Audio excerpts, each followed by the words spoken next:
Nah, yang akan kita bahas yaitu tentang scientific, project based learning, dan deep learning.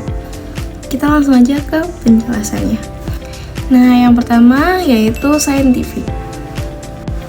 Pendekatan saintifik adalah model pembelajaran yang menggunakan kaidah-kaidah keilmuan yang memuat serangkaian aktivitas pengumpulan data melalui observasi, menanya, eksperimen, mengolah informasi atau data, kemudian mengomunikasikan, menurut Kemendikbud 2014.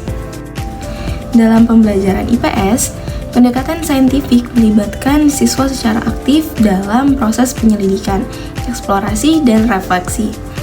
Proses ini melibatkan serangkaian langkah-langkah seperti bertanya, mengamati, mengumpulkan data, menganalisis, dan menyimpulkan.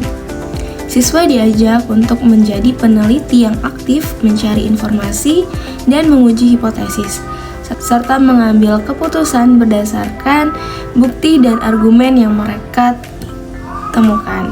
Melalui pendekatan ini, siswa tidak hanya mempelajari fakta dalam konsep IPS, tetapi juga mengembangkan keterampilan berpikir kritis.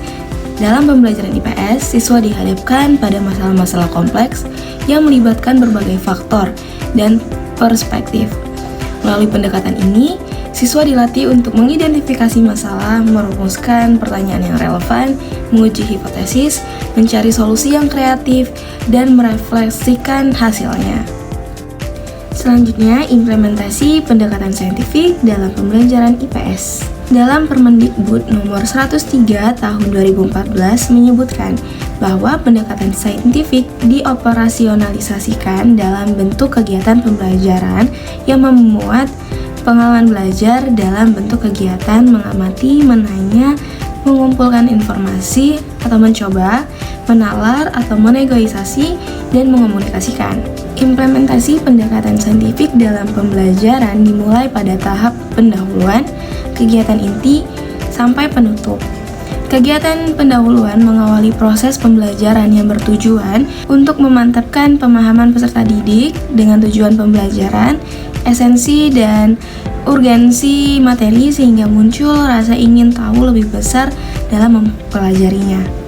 Nah, ada 3 prinsip utama pendekatan saintifik, yaitu yang pertama, siswa aktif termasuk inquiry based learning atau pembelajaran berbasis penelitian, cooperative learning atau pembelajaran berkelompok, dan student centered learning atau pembelajaran yang berpusat pada siswa.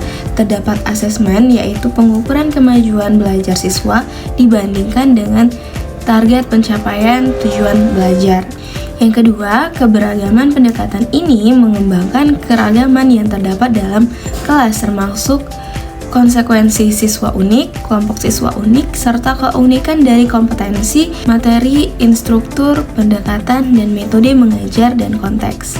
Ketiga, metode ilmiah merupakan teknik merumuskan pertanyaan dan mencari jawabannya melalui aktivitas observasi dan eksperimen.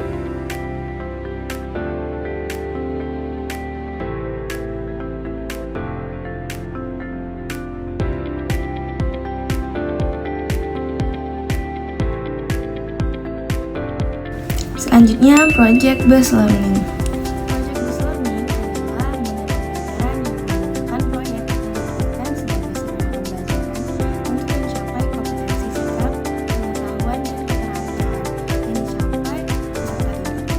Project based learning menekankan pembelajaran yang berpusat pada peserta didik ketika melakukan suatu investigasi yang mendalam terhadap suatu topik secara konstruktif. Peserta didik melakukan eksplorasi atau pendalaman pembelajaran dengan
terakhir, deep learning.